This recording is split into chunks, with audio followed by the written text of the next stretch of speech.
So hello and welcome back to our discussion on empathic leadership. This week we're specifically looking at what EQ via empathy and actionable empathy is, because I want everybody to have a really strong base in this so that they know how to use it. Let's talk a little bit more about this and now what exactly EQ via empathy is. So I've been seeing a lot of media lately talking about how it's not enough to have EQ. You have to be able to use EQ. And I think this is where a lot of EQ training comes off the rails, right? We understand that it's necessary and needed in modern organizations, and we've been talking about this for almost 35 years, but we don't know how to make it usable and actionable in daily decisions. So let's start by understanding how empathy is the thing that connects leadership, EQ, and people. You are the leader. As the leader, you're the one that has the spark. You're the one that has the energy. You're the one that brings the power to what's going on.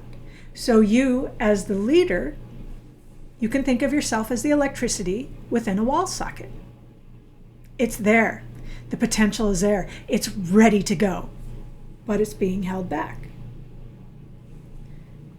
Your EQ is on a computer database. That computer has all of the emotional intelligence that you need, what it means, how to use it, where to apply it. And more than that, it has a database of all of your people, who they are, what their potential is, how they can use it, how they're valued to the organization. But because there's no power to this computer, both of those databases just sit there.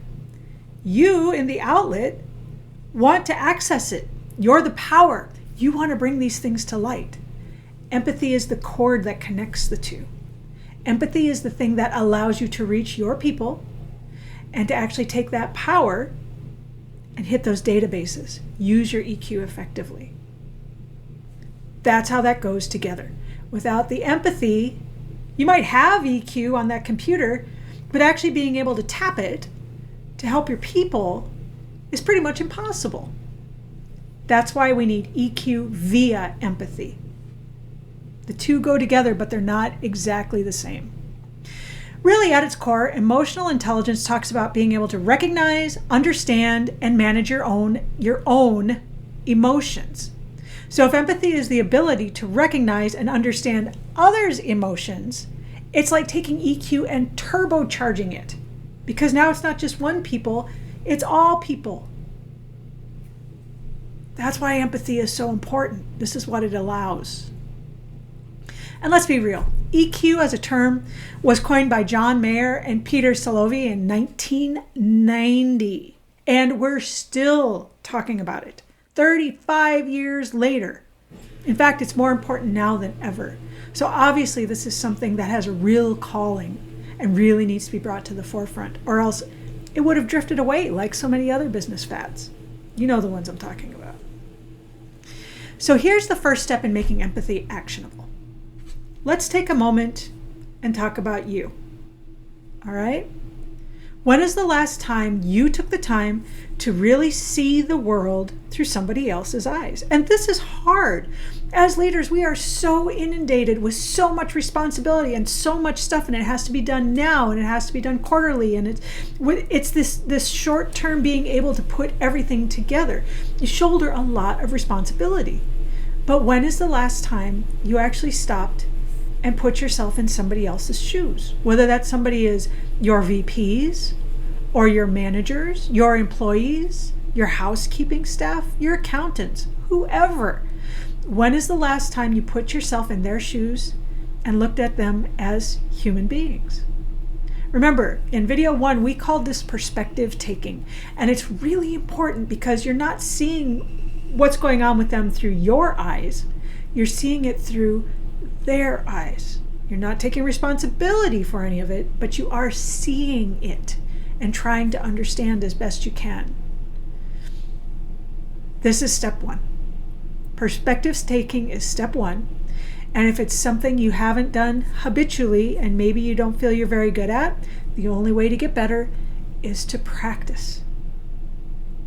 Take your time, self-reflect, like we talked about in our second video, Take a moment to think about how this impacts you and how you feel it, where you feel it. Sometimes people feel empathy in different places in their body, depending on what it is. But take a moment to actually see the world through somebody else's eyes. Step 2, after that, once you can see it, then you feel it. What is it like to feel those emotions that that person is feeling? Not through your eyes, but through theirs.